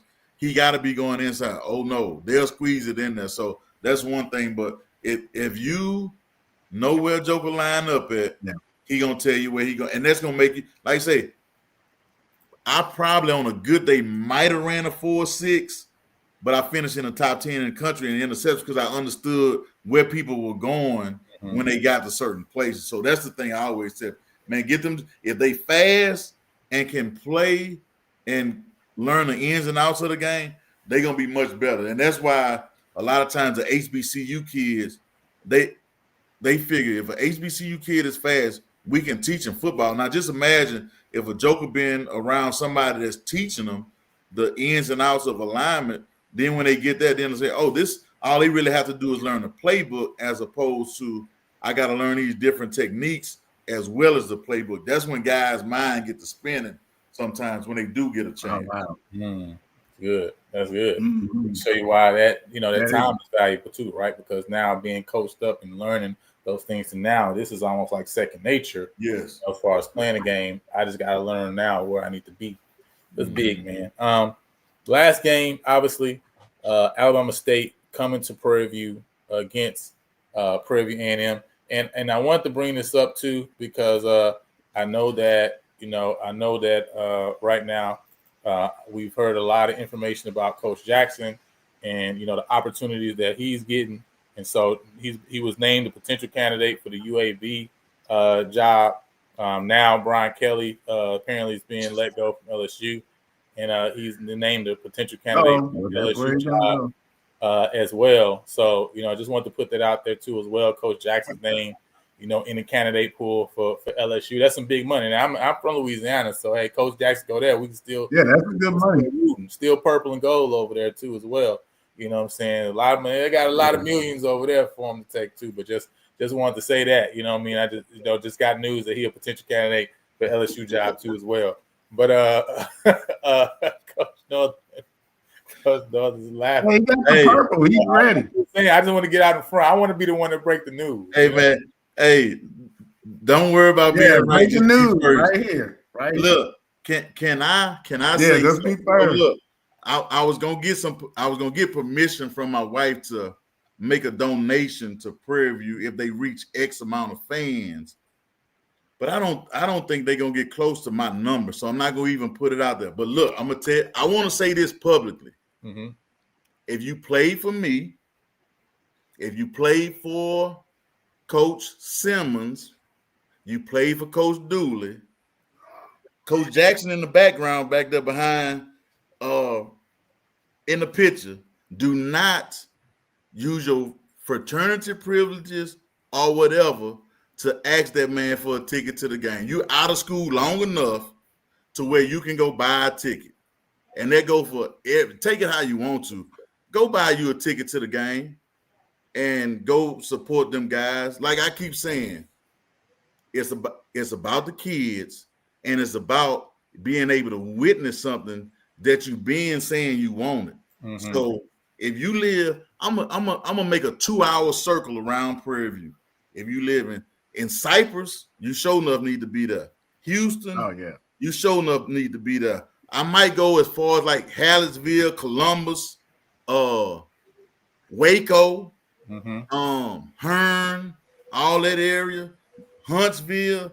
If you live within a half a tank of gas, you need to be buying a ticket and at the game because the weather's supposed to be good. It'll be perfect. 74. So it ain't no excuses of why. I don't know if I feel like driving back out. We get a hotel then, because all the homecoming hotel rooms gonna be open now. Get a ticket to the game and come see what you saying you've been wanting, and I'll leave it at that. Coach Edwin Moore, before we talk about the game, says, "Hey, Coach Jackson going to LSU, trying to get on his DC. That's like a deal. Hey, Coach, you can have Coach, listen, talk to me real quick, because you might not want to go. But let's have a conversation. Look, man, can he just look? All jokes aside, can he beat Alabama State first? Let's do that and then we'll talk. Cause look, my dad still living in Baton Rouge. I know a lot of people there. I can make sure Coach E good while he over there. I just be an analyst, or my younger brother played at LSU. Take him over there. He know a lot of people, but Coach, listen. My wife not coming back to Baton Rouge. Coach, you listen. They gonna pay you so much money. You ain't got yo. Listen, well, however your wife want to go back and forth, LSU gonna make sure it happen. Okay. All I'm trying to say, this is what I'm trying to say. Listen, Coach, go have a bad year. Them boys can put 40 on you every game. It don't matter. Okay. Hey, look, man. I drive you back and forth from Houston to Baton Rouge. Okay. I'll drive for that. We're gonna have the worst defensive year possible. We're gonna leave out that joker with $2.5 million. Okay? Hey, man, it's a joke among some of the black coaches. Like, man, we get fired, and you got to go find a job within a week. Them jokers get fired. They could take years off. I'm talking about assistant coaches. Listen. Somebody talk about James. Somebody said James Franklin up for a second job. I said James Franklin is sitting at home right now, and he not even acting like he put in the application. Okay, let's be clear. Okay, that man's not looking at a computer screen for probably 3 years. Let's be clear. Okay, so man, y'all playing, y'all joking. But to be real, right? Let's get back on the real. Go buy y'all some tickets, right? And that's it in a nutshell. And while we saying that, listen, let me go and drop this for him, Coach. I want to talk to you about time. It's time. It's time. It's time for the SWAC Cross Division Game of the Year, as the #1 ranked passer, Andrew Body, leads Alabama State's #1 ranked offense against Trevor Randall and Prairie View A&M's #1 ranked defense. Can Alabama State keep their hopes of going to the SWAC championship game alive, or will the Panthers show that they are the big dog in the SWAC this year? Get your tickets to see November 1st, 2025 at 2 p.m.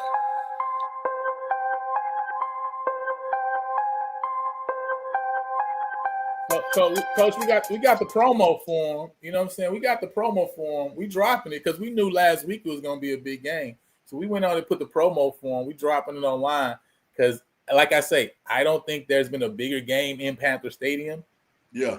Since 2016 to now, this is the biggest game. Right? You're talking about a game that could determine if you come back here in December.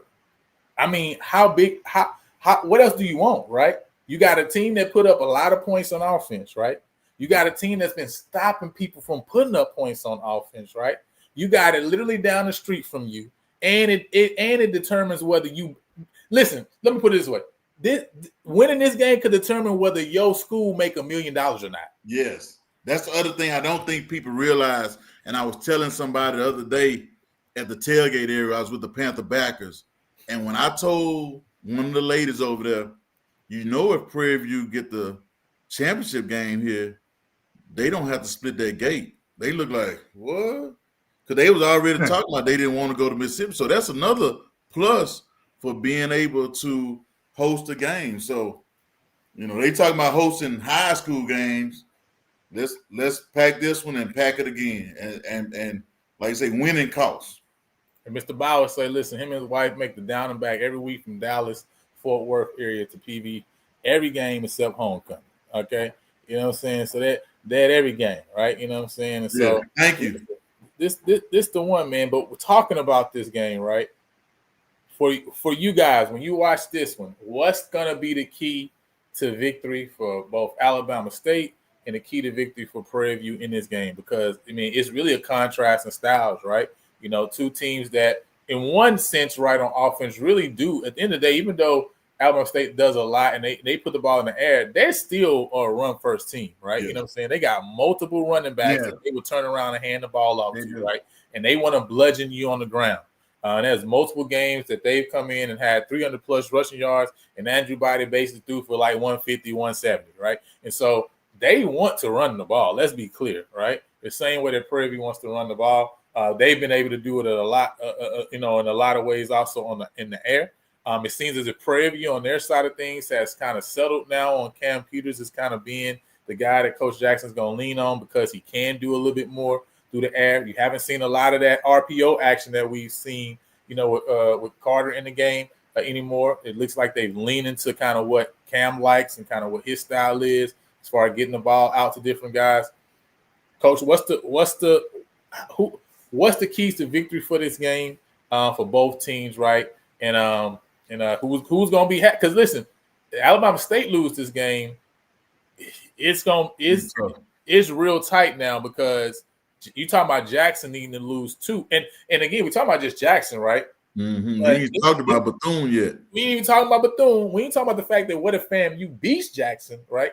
So it's a lot of stuff that can happen, and losing this game puts Alabama State in a really bad position, right? Mm-hmm. And of course, Prairie View losing the game means you lose an opportunity, like we say, right, to host the home championship at home, right? Possibly, right? Gives Texas Southern a chance to step back in and have a shot now with 3 games left to be able to get to the SWAC championship game. It also make again, right? We talk about how big it is. You talking about $1 million for your institution, stuff that you want to do is now literally in your lap because of what GSU did right the other day. And so, man, what's the keys to this game, Coach? Look, man, I keep going back to them Republicans. Don't give them anything. And look, pull yourself up by your bootstraps. I think the good thing about it is just having the chance to do it on your home field. Yes. That's big right there. But the game Saturday is going to come down to, and people keep saying this coach talk, penalties and turnovers. If you could limit them, and we say kicking the ball, whether it's punt, field goal, or point out the touchdown, that's the way you want to end every drive. So it's just take care of the ball, third downs, being able to run when both teams know it's about to be a running play, and an opportunistic passing game. Because if like I said, I've seen Bama State play in person as well as on TV. They don't really push the ball downfield except when bodies start scrambling. A lot of their stuff is what I call zero read. It's a predetermined. They don't have. We got 3 out there. They got 2. Let's get the ball out there and hope our playmakers make a play. Make plays. But that's football. That makes sense. Mm-hmm. You're not putting the ball in harm's way, and that joker is like I say, man, he a football player in Jesse. I stood around a scout that didn't like him. I think this was 2 years ago, and I wonder what that same scout is saying about him now, the way he's playing. So it is what it is. Like I say, I like the way that joker play football, and I'll leave it at that.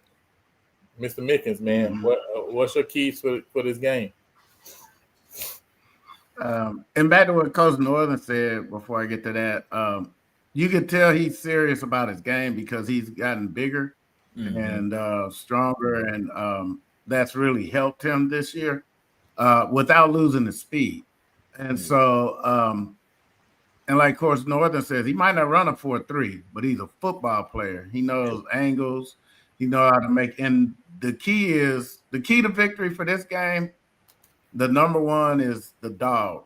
You got to have the discipline, because if you don't have eye discipline and you back there playing safety and he makes you think he's going to run and you just take a couple steps, he's going to sling it over your head. And we'll have to, and I know it's a different team, but we have to play body the way we've always played them. You have to keep him in contain.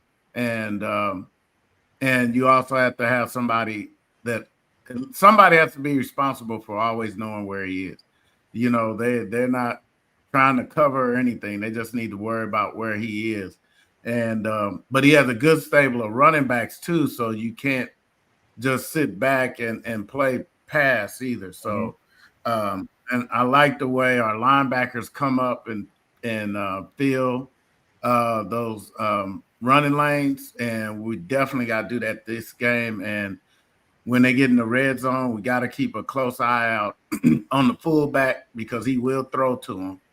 And you got to watch the tight ends, because they've learned to capitalize on that quite a bit. And you got to watch out for that host cloud guy. He's pretty good when they don't need a lot of yard. He's heavy and he'll lean on you. He's one of those guys, I think Coach Northern likes those guys, the guy that you hit, and even though you got him where you wanted him, he still goes 2 yards, even though you got him. So we got to win those third down battles, and we can't turn the ball over. All the way back to the UTRGV game. That game, we were about to drive and win that game, but we had a turnover. So those are kind of things we can't have. I don't see them scoring 50 this game, but even at the same time, we can't be 3 and out on offense. We've got to not. This game, they're gonna score. We got a good defense, but they're gonna score, and our offense got to be able to answer.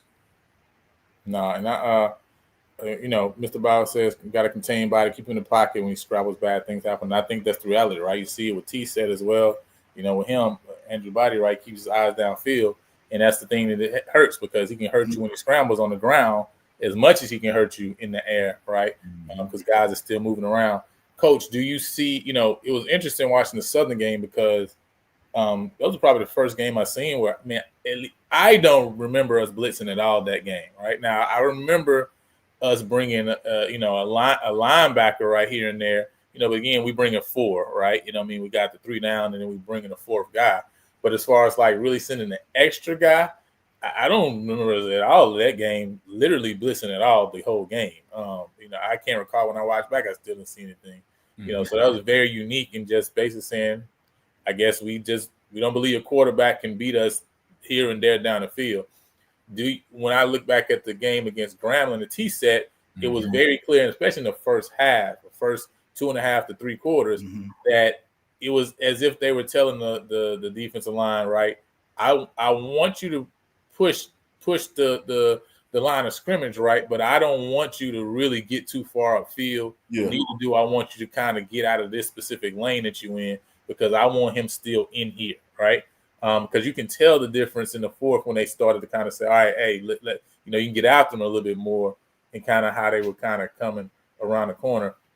Do you look at kind of some of what we saw at T-Set and kind of expect that we would see a little bit of the same in this game, where you kind of keep a linebacker in as a spy, kind of have your defensive line, rushing to keep contained?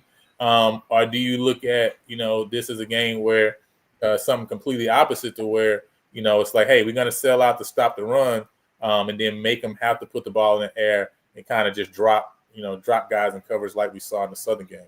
How do you see the defensive side of things? I don't think you have to sell out to stop the run. It just depends on how you line your people up.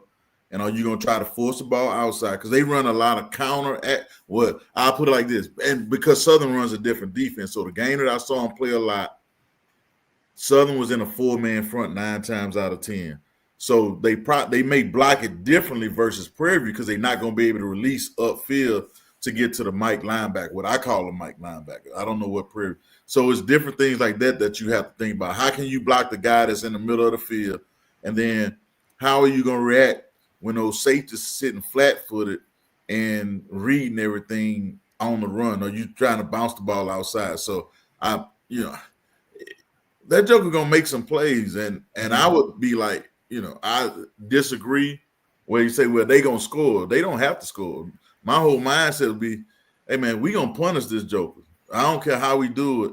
We gonna try to see what's their second string quarterback name when it's all said and done.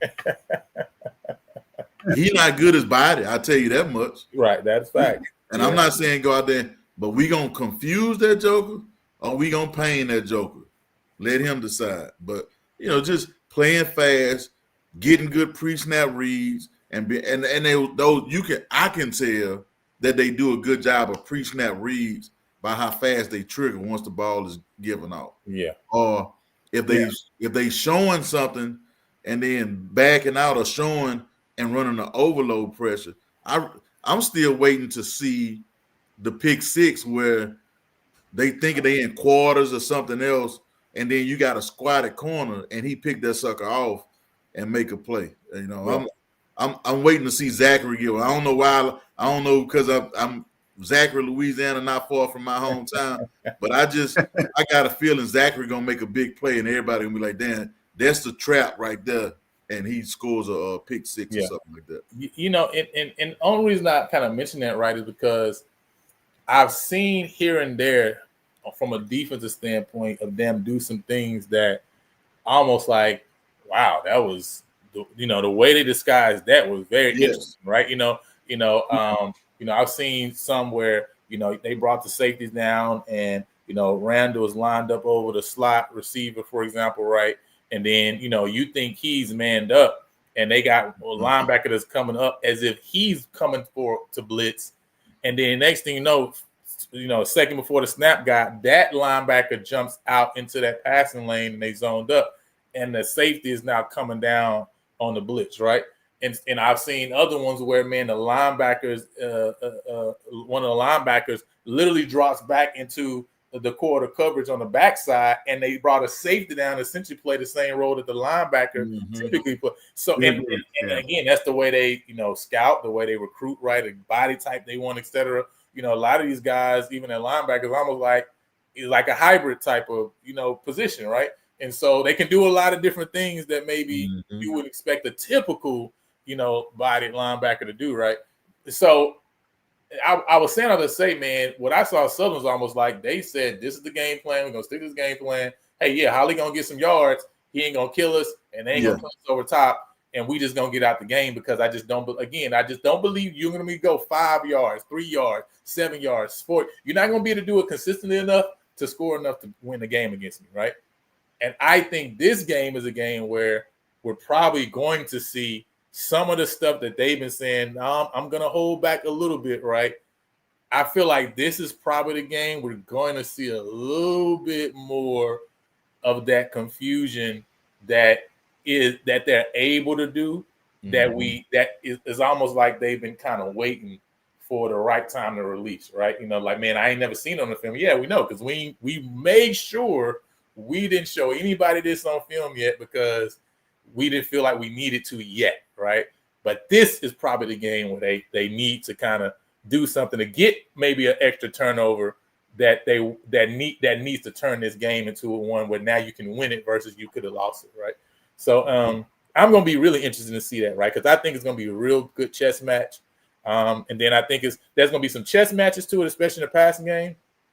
But I think there also is going to be just some simple, like, man, who's better, yo tackle or my DN, right? You know what I'm saying? Is my nose guard better than your center and guard, right? There's going to be a lot of that this game too, and we're really going to see if this offensive line at Alabama State is better than this defensive line at Prairie View. We're also going to see if this defensive line at Alabama State is better than his offensive line at Prairie View, right? Yeah. Because Coach Jackson is also going to come out and say, we're going to run this ball, right? But I do believe that they think that we need to put the ball in the air, and that's why I think Cam Peters has kind of been the guy they've gone to the last 2 games, because I think there's also a preparation for this game right here too. So with that said, man, any last words y'all got for this game before we close out? Tell your friend to bring a friend, like the old church revival, man. Bring somebody with you, and bring a friend. make it happen. It's like I say, good weather. You can't ask for nothing better. A good football game, 2 good teams. You might have heard some, we playing Lincoln, and man, get in the stadium and make some noise when it's time to make some noise.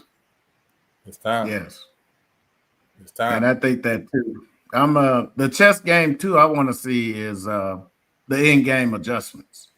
Both coaches, I think, are good at in-game adjustments. I want to see how do we counter if they're doing something we haven't seen, or see how they counter when we do something they haven't seen. And it's going to be interesting. But we need the fans to show up. Let's really treat this like our home field. I don't know how well the Bees travel, but I know that we don't want to take a chance on them outnumbering us. So this is a big game. Hopefully our marketing will treat it like that, and hopefully the fans will treat it like that.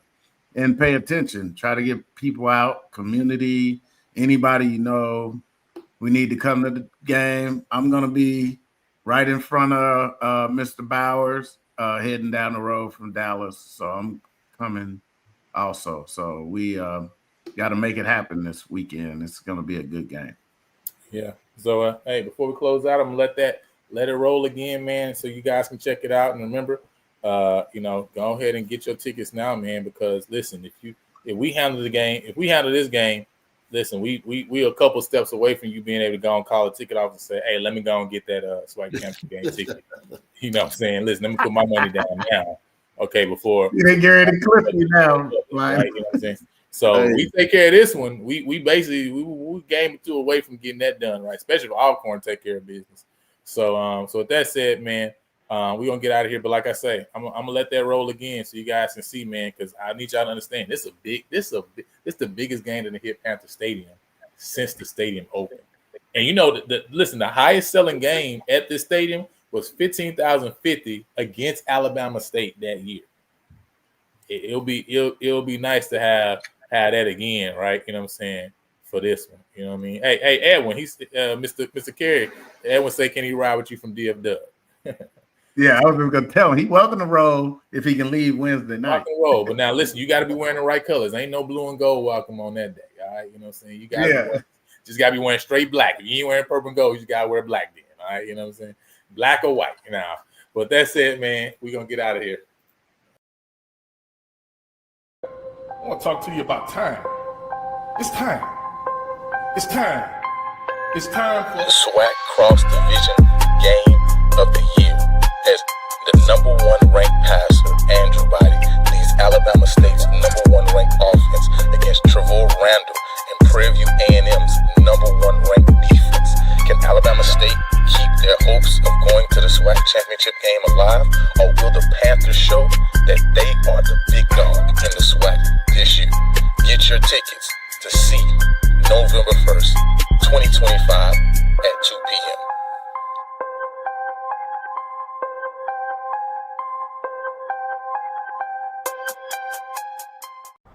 Atlanta, win. Atlanta, Atlanta, Atlanta is the land of the purple and gold. Oh, the land of the purple and gold. Better get there.